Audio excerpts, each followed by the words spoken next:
dowladda Soomaaliya ayaa war cusub ka soo saartay arrimaha xajka waxaana la go'aamiyay goorta la bilaabayo iyo goorta la soo gabagabeynayo qabashada baasaboorka. Maamulka wasaaradda diinta iyo guddiga adeega xajka ayaa maanta ku dhawaaqay in si rasmi ah loo bilaabayo qabashada baasaboorka iyadoo la soo gabagabeynayo bishan horaanta Janaayo. Sidoo kale waxaa la shaaciyay in xaj kasta hadda laga rabo lacag dhan $2,000 oo hormaris ah. Sidoo kale guddiga iyo mas'uuliyiinta wasaaradda ayaa shaaciyay in dib laga soo sheegi doono qiimaha rasmiga ah ee xajka Soomaaliyeed ee ku soo xaajin doonaan sanadkani.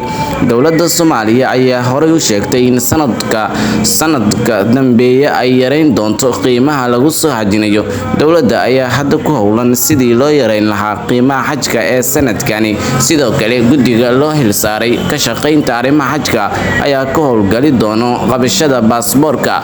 Gudoomiyaha guddiga adeega xajka Cali Cibaar ayaa sheegay inay ku howlan yihiin in sanadkani ay xujayda Soomaaliyeed helaan adeeg ka wanaagsan kii sanadihii hore.